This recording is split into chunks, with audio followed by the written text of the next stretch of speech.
Hey,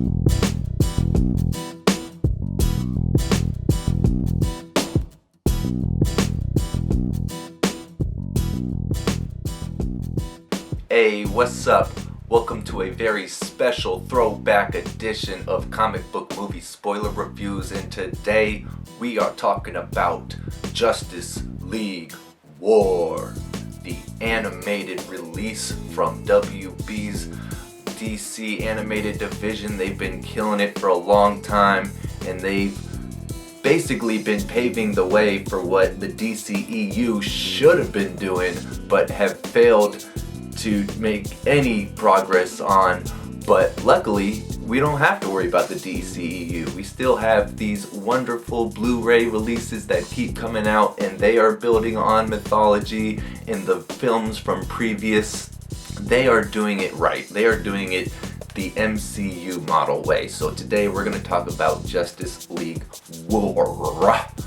And so they started off right, and this is when I first went to see Justice League the movie, and they had Batman interrogating the Parademon just like Green Lantern and Batman tried to interrogate the Parademon in the Justice League animated movie. I was like, oh, thank God. They're gonna follow the roadmap. They're not gonna get off the tracks. They're just gonna follow the Justice League War model, and they more or less did that, but with much less success, let's just say that. So another thing that the Justice League movie did right, which they took cues from the animated War movie, is the interpersonal character banter, the growth of the relationships. They don't start off on the same page, they don't start off friends, but by the end of the movie, after going through some things together, they kind of form a bond, they start to form a team, if you will. So right off the bat, we get Batman, little snarky, making Green Lantern get all his feathers ruffled and can't stand that arrogant Batman. So, that's funny. Always, providing some comedic relief, even though Batman isn't typically funny. We also had the showdown, Batman versus Superman, before the big Snyder release, with Green Lantern also getting in the mix. That was dope to see.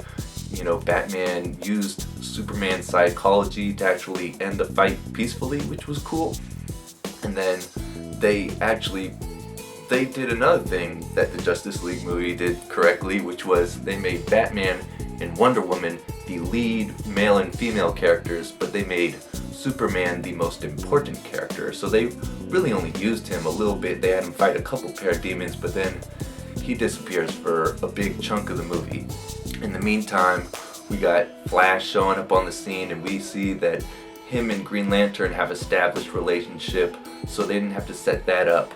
But once again, the comic relief, Green Lantern is giving Flash a hard time over everything. It's a similar relationship with the Batman dynamic, and at the same time, Batman has already respect for the Flash and appreciates his work. So, once again, it's funny without even trying. That's another thing that the MCU seems to do. They lace the comedy in, but it's all part of the plot. It's not crowbarred in unnecessarily.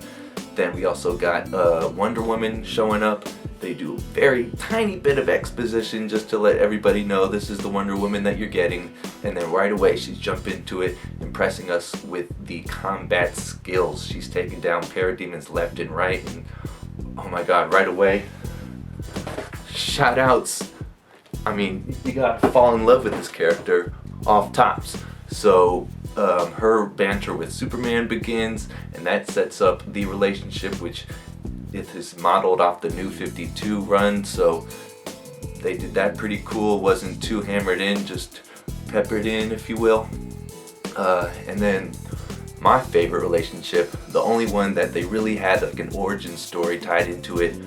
They take for granted that Billy Batson is already Shazam, but they introduce him as this kind of troubled teenager who sneaks into a football game and sees his favorite player, Vic Stone, victory, throw the touchdown winning pass, and then they run into each other after the game. So they kind of share this mischievous moment together before they know that they're both gonna be tied into this superhero battle. So at the end of the movie when Cyborg, who has now gone through the transformation, actually discovers that Billy Batson is Shazam and he's that boy from before. It's a nice touching throwback moment. So their relationship was definitely my favorite. Touching a little bit on Cyborg, he's probably the less known character in the Justice League, so they actually gave him an origin story, but instead of going off to the side, they brought it into the storyline. They made the mother box a part of his origin, so they didn't get off the track. They just kept the whole train moving. That's one thing they did well. They kept the train moving. Another thing that Justice League did cool, but they just didn't do it as smoothly. It was like a Saturday Night Live episode, whereas this felt like it was all part of one thing. So yeah, that's the main thing. Other than that, I think having Steppenwolf as the villain was a huge misstep, because as we see in the post-credits, we're not gonna get probably for at least Justice League 3 Darkseid, because they want to do Justice League 2 against Legion of Doom, and with the DCU falling apart, we're probably never getting Darkseid, let's be real. So why did you waste this first movie? No one knows Steppenwolf. He's not really associated as a Justice League villain. Just do Darkseid. Just do it. That's what the animation did, and they killed it. He had laser beams. He was zapping mothers left and right. He was menacing and scary. You're actually wondering, oh man, can they take this guy down? He seems indestructible. That's what you want to have.